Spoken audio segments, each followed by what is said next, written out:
کیونکہ عزت اور ذلت کا احساس چھوٹے سے بچے سے پیدا ہو جاتا ہے۔ جو یوں آنکھ کھولتا ہے اور کچھ سننے اور بولنے کے قابل ہوتا ہے، اس کے اندر عزت اور ذلت کا پورا سسٹم بیدار ہو جاتا ہے۔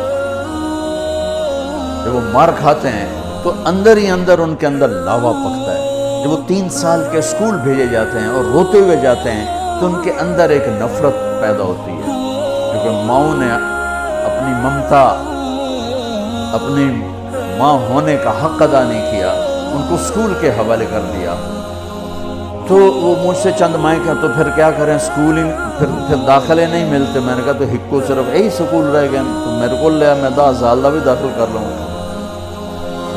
ویسے میں نے مذاقاً کہا کتنے اسکول میں آپ نے اسٹیٹس کیوں بنا لیا؟ یہ ماؤں نے اسٹیٹس بنا لیا کہ فلاں اسکول میں میرا بچہ پڑھتا ہے، فلاں اسکول میں میرا بچہ۔ ان کو تمہاری اولاد سے تھوڑا غرض ہے، ان کو تمہارے پیسوں سے غرض ہے۔ تو عزت نفس لا یقول الخناس۔ آپ کو ایک واقعہ سناتا ہوں، یہ واقعہ میرے گھر کا ہے، یعنی میں نے کہیں سے سنا نہیں۔ جب ٹریکٹر نہیں ہوتے تھے تو بیلوں پہ کاشت ہوتی تھی۔ میرا تعلق ایک زمیندار گھرانے سے۔ 1961 میں سب سے پہلے پورے علاقے میں میرے والد ٹریکٹر لے کر آئے تھے 14,000 کا، تو بڑی ہل ہو گئی بھی میاں لبک 14,000 کا ٹریکٹر لے آئے، 14,000۔ وہ 1,000 کو نہیں دیکھتا تھا اس وقت، تو 14,000 کا ٹریکٹر، وہ تو سارے دھوم مچ گئی کہ میاں لبک 14,000 کا ٹریکٹر لے آئے۔ تو وہ بیل ہوتے تھے، ہمارے ایک بیل نے چارہ کھانا چھوڑ دیا۔ تو 1-2 دن تو نوکر نے نوٹس نہیں لیا، تیسرے دن ان کا میاں صاحب داند کہتے ہیں ہماری زبان میں، داند جڑا بیل ہے ادھر چارہ نہیں، پٹھے نہیں کھا رہا۔ تو ابا جی نے مرحوم نے بلایا ڈاکٹر، اس نے دیکھا، کچھ نہیں، ٹھیک ہے، کوئی مسئلہ نہیں، یہ بیچارہ کیوں نہیں کھا رہا؟ کہا ایک پتہ کوئی نہیں۔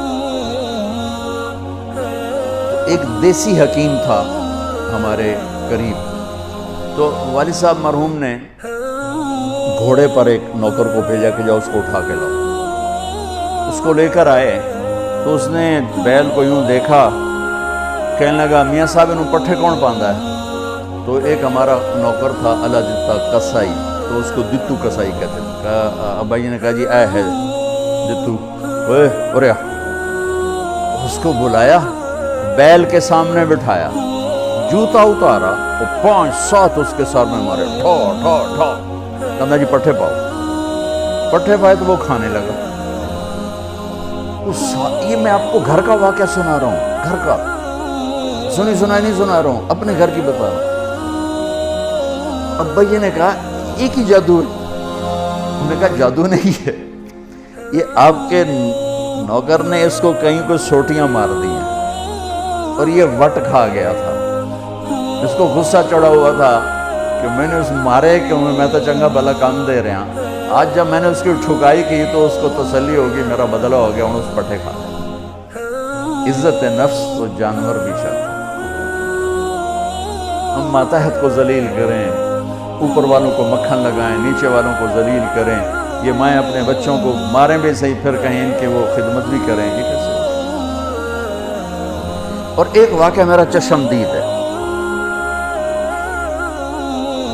ایک ہمارا میرے والد صاحب کو گھوڑے رکھنے کا شوق تھا، تو بڑے نسلی گھوڑے رکھا کرتے۔ ایک گھوڑا سفید رنگ تھا، اسے نکرا کہتے ہیں، تو بہت خوبصورت اور بہت خوبصورت چلتا تھا۔ کوئی غلطی سے اس کو چھانٹا مار دیتا تو غصے میں کھڑا ہو جاتا تھا، چلتا نہیں تھا۔ پھر بڑی دیر کے بعد جب اس کا غصہ ٹھنڈا ہوتا پھر چلتا۔ ایک دن میں اور میرا چھوٹا بھائی ہم دونوں تانگے پر، اور ہمارا کوچوان اس کو چلا رہا، چاچا گامو مرحوم اس کا نام تھا، تو اس نے اس کو چھانٹا مارا۔ یہ میرا دیکھا واقعہ ہے۔ وہ کھڑا ہو گیا، وہیں کھڑا ہو گیا، اس نے سارے زور لگائے اور ہلا نہیں۔ 3-4 آدمی بولا، جب ایسے کبھی گھوڑا تانگے میں کھڑا ہو جاتا تھا تو پھر ایک دیہاتی ٹرک تھا، 2-3 آدمی ادھر ادھر پہیے کو گھماتے تھے۔ پہیا گھوم کر جب وہ تانگے کی لگتی تھی نا اس کو ہک، اس کے پشت میں ہی وہ پیچھے، تو تو پھر وہ چل پڑتا تھا.